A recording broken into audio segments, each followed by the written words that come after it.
Bom dia. Tudo bem, pessoal? Obrigado por vocês estarem presentes mais uma vez. Bom dia, professora Andréia. Bom dia, professor Leonardo. Professora Andréia, quer dar algum recado aí antes de... Gente, é o seguinte, vou olhar para lá, já para o pessoal já ficar ciente. Se eu ler alguma resposta repetida, ou se eu deixar de ler alguma, vocês me perdoem, porque está, vamos usar a palavra coloquial, está bombando, aqui, gente, bombando de resposta. E para mim é muito gratificante ser recepcionado desse jeito. Então a gente está organizando a medida que pode aqui, pode ser que eu repita algumas, pode ser que eu deixe de ler algumas, vocês vão me perdoar, né, gente? Não, mas é injustiça dizer que eles estão participando só nessa, né, professora? Porque na sua também, eles são bem estiveram muito presentes, mesmo com os problemas de sinal que começou a aparecer hoje. Então tá, pessoal, obrigado pela participação de vocês, a gente começa hoje mais uma correção de atividade, hoje de modo especial para mim, que estou retornando com vocês, né, tive ausente nas duas últimas aulas. Então a gente vai, nós tínhamos aqui algumas respostas sugeridas, eu não vou nem ler para a gente só entrar nas respostas de vocês nos polos, tá? Então vamos lá. Questão de número 1, ela diz o seguinte: de acordo com os conhecimentos construídos, exponha por qual motivo Durkheim via a educação como coercitiva. E antes de mais nada, a gente já passa para a professora para ser rápido, porque é muita coisa. Questão 1, vamos começar com Costa Marques, foi a primeira a enviar. O primeiro é o C, é a aluna Ana Maria, tá? O primeiro é o C individual, que se caracteriza pelos estados mentais de cada um, pelos aspectos de sua vida pessoal. O segundo é o C social, voltado para os que compõem comportamentos relacionados à sociedade em que vivemos. Legal, tá? Que mais? Temos mais questão 1. A aluna Elane, do Polo de Costa Marques também. Questão 1, porque é um processo constante e ninguém tem como se esquivar dela. É imposta e não facultativa. Legal. Temos também do Polo Centro, a tutora enviou, a tutora Ana Paula, tá? É imposta às pessoas independentemente de suas vontades, por serem capazes de reagir diante da ação educativa do cursista Daniel. Legal. Temos mais questão 1, temos do Jonas, coercitiva, quando imposta às pessoas, independentemente de suas vontades. É como nadar contrário à correnteza, incapazes de reagir diante da ação educativa. Legal. Pessoal, ótima contribuição de vocês aqui. Eu vou fazer a leitura para nós, né, cumprimos aqui a praxe que tem que ser cumprida. Então diz assim: a educação era imposta às pessoas independentemente de suas vontades, tá? Por serem incapazes de reagir diante da ação educativa. Então nós tínhamos um processo educacional no qual a educação em si ela era imposta, assim como os cursistas trouxeram, né? Então a forma, por isso que Durkheim diz que a educação ela era coercitiva. E a palavra coercitiva já quer dizer isso, né? Algo que é impositivo, algo que é imposto, algo que de certa forma é usado da força para ser feito, enfim. Então acho que é bem isso mesmo, tá? Não tem muito o que a gente falar dessa questão. Eu queria pontuar a participação da turma do Fundão, do Polo de Cujubim. Pessoal, tá vendo? O pessoal de Cujubim hoje, eles começaram na aula anterior se questionando que eles estavam com cinema, acho que é Cujubim, gente, vocês me corrigem se eu estiver errado aí. Diz que eles estavam com o cinema mudo lá, com o vídeo sem o áudio. Você está vendo? E participaram ativamente também na sua aula. Então a turma do Fundão, ela está presente aí com a gente. Resposta, obrigado tá? Pela turma do Fundão estar participando com a gente então. Pessoal, Costa Marques também, né? Hoje Costa Marques na aula foi extraordinária e o pessoal continua sendo extraordinário com a participação de vocês. Obrigado pelo carinho aí de estar participando da aula e de estar colaborando com as contribuições de vocês, tá? O cursista Ivo também, ele deu também essa resposta, tá? Da questão número 1? Da questão 1, Ah, legal. É involuntária, né, independente da sua vontade. Aí já colocou que determina que o aluno frequente a escola. Ah, legal. Tá? Bacana. Então tá. Vamos lá para a questão de número 2, gente. Questão de número 2, ela diz o seguinte: segundo Durkheim, quais as condições para que haja educação, tá? Qual a sua opinião sobre esse pensamento? Então, para Durkheim, o que é necessário para que haja realmente a educação? O que nós temos de colaboração, professora? Ana Maria de Costa Marques. A primeira é que existia uma geração de pessoas adultas e uma outra de jovens. A segunda é que a ação educativa seja exercida pela geração mais velha sobre a mais jovem. Ok? Legal.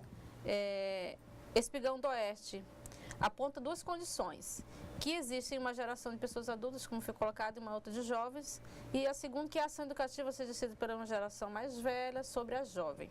Todavia, comungo do pensamento do autor, desde que a geração mais velha, detentora do maior conhecimento e experiência, não ignore os pré-conhecimentos, né, conhecimentos já adquiridos dos educandos. O aluno Givaldo deu essa resposta. Legal. Espigão do Oeste. Legal. Eu ia justamente entrar nesse campo de discussão, de reflexão do que o Givaldo traz, porque hoje a gente, se você for parar para pensar, com a evolução tecnológica, a ascensão do conhecimento na era da tecnologia, você percebe o movimento inverso. Hoje, quem ensina, por exemplo, um pai e uma mãe a usar o computador, a acessar a internet, a mexer no celular, não é mais o adulto, e sim o processo de maneira inversa, né? Então, eu concordo com o Durkheim quando ele diz que é necessário haver a intervenção adulta para a manutenção da educação daquele que é mais jovem.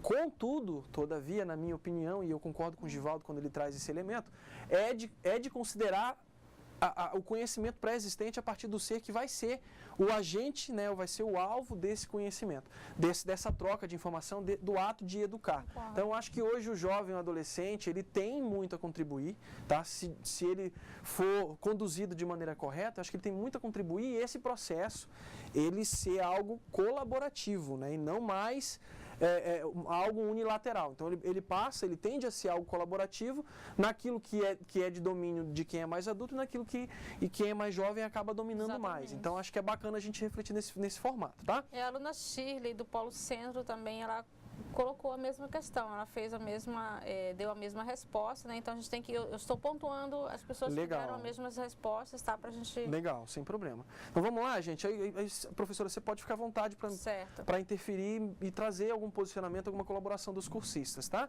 Então vamos lá. A resposta proposta aqui. A primeira é que exista uma geração de pessoas adultas, tá? E uma outra de jovens. Se você vai exercitar, se você vai fazer esse exercício, né? Esse movimento de educar é preciso ter quem fará a ação e quem receberá essa ação. E aí se fala, né, o texto traz que é necessária a existência dessas duas gerações, uma mais adulta e uma mais jovem, tá? A segunda condição fala que é a ação educativa, que a ação educativa seja exercida pela geração mais velha sobre a mais jovem. E aí eu trago novamente em foco, né? A discussão que nós acabamos de fazer sobre essa questão da importância de você adotar isso, mas não como algo engessado. Isso não pode, hoje, sobretudo, nos dias de hoje e nos próximos dias futuros aí, é algo que não pode ser mais engessado. Não pode ser uma coisa... Eu acho que o adulto sistematize as informações e os conhecimentos. A gente tem aqui uma gama de informações e conhecimentos na internet, TV, né? A gente tem pelo celular e o jovem vai recebendo informação. Eu acho que o adulto poderia organizar esse conhecimento, né? Trazer esse conhecimento para o ambiente de aprendizagem e organizá-lo. Né? A gente, vamos discutir isso, vamos discutir aquilo, né? Porque o jovem tem muita informação e às vezes não sabe trabalhar isso com ela, né? Então, qual é o método que você vai utilizar, qual a estratégia que você vai adotar, enfim. Né? Eu acho que o orientador mesmo que eu acho que é a figura do professor, né? Às vezes a gente ignora o que o aluno já sabe e muitas vezes a gente faz isso acaba que afastando o aluno da escola. Eu gosto muito, quando você fala do orientador, professor, eu gosto muito do termo facilitador. Que eu acho que cabe mais nesse processo, né? Porque hoje um aluno, se ele quer saber, por exemplo, de genética, de DNA, ele senta no computador e ele tem todas as informações que ele precisa para fazer. Então, não mais como antigamente, nós conversávamos sobre isso agora aqui nos bastidores, não mais como antigamente, em que o aluno não tinha acesso a determinadas tecnologias e que ele via a necessidade, ele enquanto ser humano, enquanto ser social, de estar num meio onde ele conviveria com outras pessoas como por exemplo a questão da escola, né? Ou talvez até um conteúdo de matemática, digamos, ele não assimilou como deveria na sala de aula. Ele pode acessar uma aula, né? E ele vai ver aquele mesmo conteúdo sendo exposto de diversas maneiras, até que ele vai achar uma que ele vai falar, opa, me identifiquei mais com essa forma de expor esse conteúdo, achei legal. Professor, vai chegar no dia assim, professor, eu vi uma aula ontem e aquilo que você me explicou que eu não consegui entender, eu vi que é isso aqui, o cálculo faz assim e tal. E agora nós estaremos cada vez mais comparados e cobrados. Cobrados, justamente. Eu acho que é esse processo que a gente precisa ter cautela quando você for conduzir determinados tipos de conteúdo, tratar com o aluno, acho que o professor hoje, sobretudo, gente, é uma coisa que a gente conversava também, a escola ela parou no tempo. Parou. Dos muros para dentro, a escola é a mesma de 20, de 30 anos atrás. Só que 20, 30 anos atrás, você não tinha a tecnologia que você tem hoje. E isso passou a ser uma constante. A evolução da tecnologia passou a ser uma constante que deve, na verdade, acho que o muro protege a escola. Se a gente for fazer uma analogia, o muro protege a escola desse movimento de forçar essa evolução. Porque a escola, até hoje, muitas escolas, elas mantêm-se engessadas no seu processo de ensino-aprendizagem. E até o nosso comportamento não era tão monitorado, né? Hoje vocês podem estar tendo um tipo de reação, digamos, a portaria de uma escola ou a pessoa que está na secretaria recebendo uma pessoa, um pai, e ele pode estar sendo filmado. Filmado. Né? Aquele comportamento, às vezes, errôneo, pode estar sendo filmado. Né? Então, a gente mudou muito o nosso comportamento, né? Aquela cautela que talvez não tínhamos antes, temos agora, né? Mudança de comportamento comportamento. Então, é isso, gente. Espero que na verdade, a reflexão que nós fazemos aqui na hora da correção das atividades é para ajudar vocês também a refletirem, a pensar e extrapolar um pouco do conceito que a aula traz para vocês, para que vocês possam tomar as conclusões, tirar as conclusões de vocês e, enfim, de certa forma, usar o conhecimento que vocês estão tendo aqui para intervir positivamente no espaço onde vocês trabalham aí, tá? Nós temos mais alguma coisa, professora? Da questão 2, Espigão do Oeste... Não, Givaldo, não li do Givaldo ainda, né? Não, acho que não. Espigão do Oeste aponta duas condições. Primeiro, que existe uma geração de pessoas adultas e outras de jovens, né? Que a ação educativa, como foi a nossa resposta. Sim. Não, ele já foi lida, né? Todavia, comum do pensamento, que a gente estava discutindo. Sim, né? foi. Comum do pensamento, então já a gente repetiu aqui. Questão 2... Acho que é isso, né? A questão 2 é isso. Então tá, vamos passar para a próxima. Qualquer coisa, se tiver mais alguma que vocês quiserem mandar, a professora me chama, a gente retorna na 2, tá? Vamos lá, questão de número 3. Diz o seguinte: de acordo com os conteúdos estudados, explique por que a educação deveria ter uma base comum e diversificada. Grifo aqui para destacar, tá? Comum e diversificada. E aí, qual a contribuição que nós temos a respeito dessa questão, professora? Ana Maria de Costa Marques. Porque, apesar das diferenças entre as classes sociais, todas as crianças devem receber ideias e práticas que são valores do seu povo, de sua nação. Legal. Questão 3. É isso, eu vou lendo aqui, você procura com calma, tá? Então vamos lá, gente. Resposta.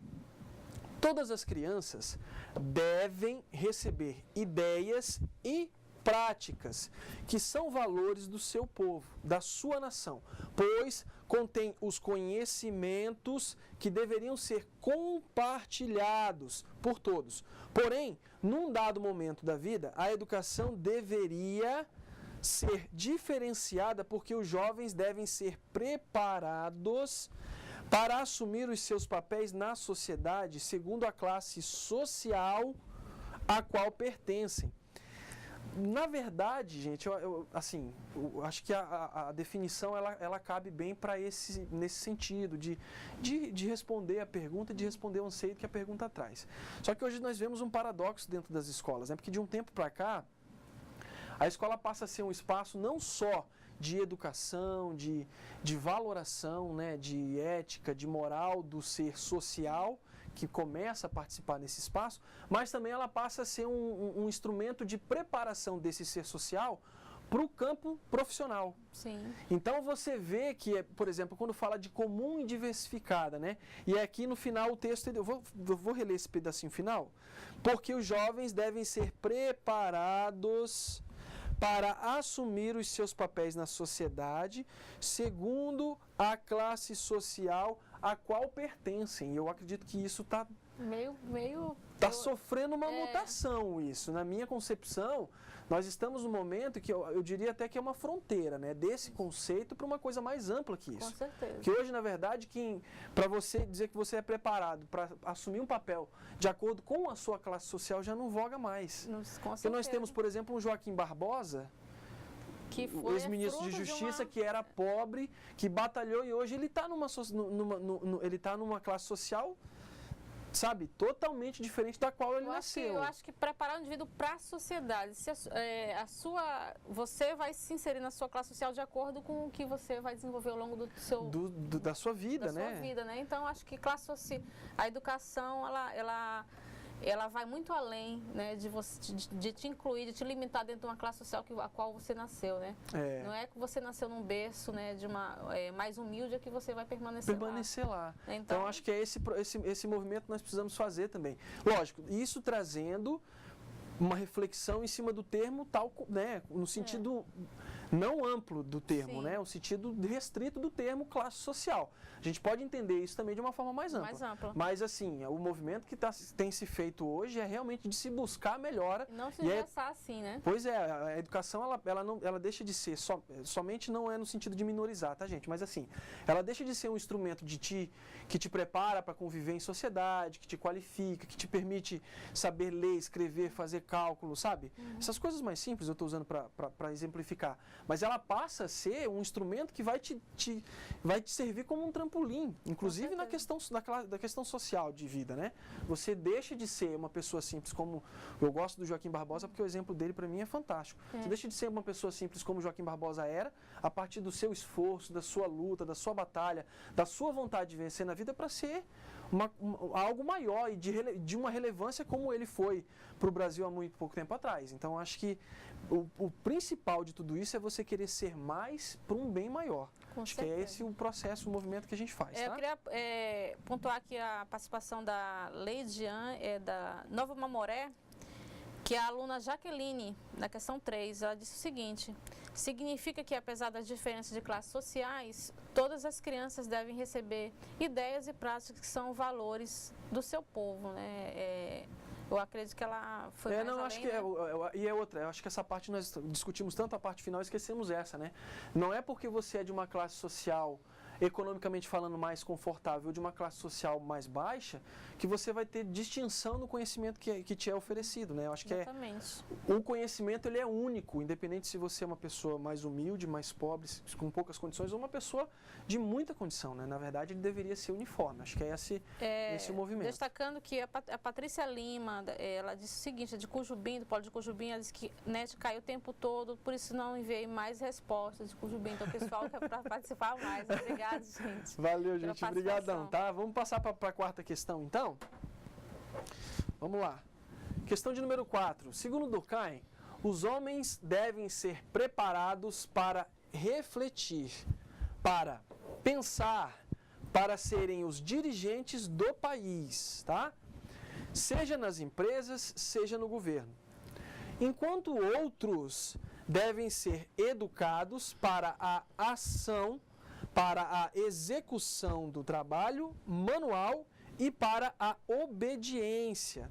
E para você, qual é o papel da educação nos tempos atuais? E nós conversávamos sobre isso há poucos instantes, né? E aí, pessoal, o que nós temos aí da questão de número 4? Costa Marques. Para mim, a educação é a porta para um futuro promissor. Pois se temos uma boa formação, uma boa educação e força de vontade para realizar todos os nossos desejos, tendo sempre muita vontade e amor, com certeza tudo que fizemos vai dar certo, tanto na vida pessoal quanto na profissional. Tá? Ana Maria de Costa Marques. Legal. Então você vê que o fragmento desse texto de Durkheim, ele traz um contrassenso até, né? Ele diz que deve existir uma classe educada para atuar em empresas, na vida pública, inclusive na iniciativa pública, e um outro que deve ser conduzido para um processo de obediência, para um processo de execução da tarefa propriamente dita. E aí... Pode continuar. Não, pode falar, então. Que eu achei interessante, assim, que a gente está recebendo muitas... respostas dizendo que concorda com o Durkheim, e eu queria ler essa da Rayane de Nova Mamoré, que ela disse que não concorda. Ela disse que não concorda com esse pensamento de Durkheim, pois somos todos seres capazes. Existe sim pessoas que possuem mais conhecimentos do que outros, mas isso não significa que são superiores. A educação tem um papel importante para nos auxiliar a viver bem em sociedade, para abrir nossa visão enquanto cidadãos, educadores. A educação nos torna seres críticos e nos estimula a buscar sempre evoluir e obter mais conhecimentos. Legal. Eu acho que o ápice da aula, gente, para mim, o topo, né? O momento chave é quando nós começamos a questionar. Seja o conhecimento verdadeiro ou não, seja ele correto ou não, é o momento no qual você se posiciona e diz, espera aí, eu acho que não é dessa forma.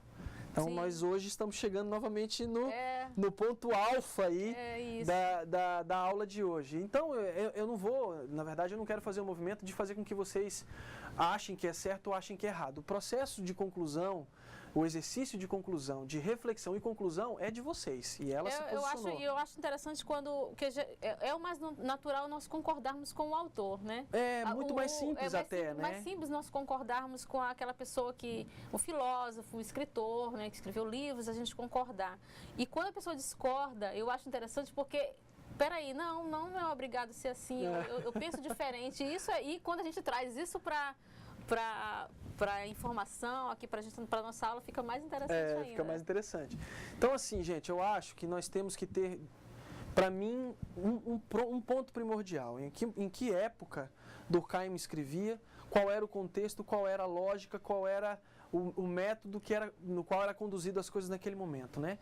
Eu acho que nós temos grandes filósofos, grandes pensadores na área de educação e que nós utilizamos deles até hoje que se aplicam muito bem, mas algumas coisas elas sofrem mudanças, é o que a gente acabava de falar há alguns minutos, né?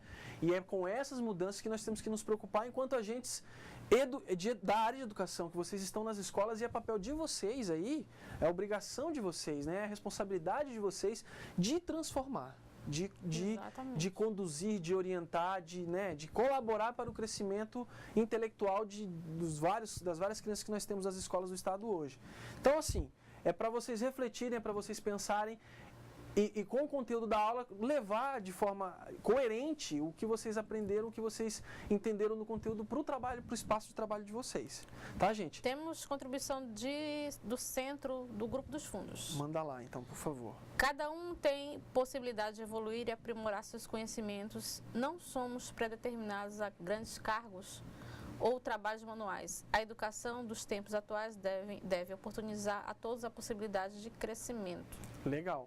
Então é com essa mentalidade que eu gostaria que vocês ficassem no dia de hoje, para a conclusão da aula de hoje. Novamente nós pedimos desculpas para vocês se por acaso nós esquecemos alguma que provavelmente nós esquecemos. Mas deixa eu só ler uma resposta da Elzimar. Ela diz legal. O seguinte, devemos repensar esse pensamento de Durkheim. Ele é de 1900, registro de sua morte em 1917. Devemos refletir sobre as oportunidades para a nossa atualidade e as possibilidades de evolução para que estão à margem, para aqueles que estão à margem e os marginalizados para o conhecimento. Quem falou? É a Elzimar. Elzimar, tutora de Ouro Preto. Elzimar, obrigado pela contribuição que você fez, que acaba...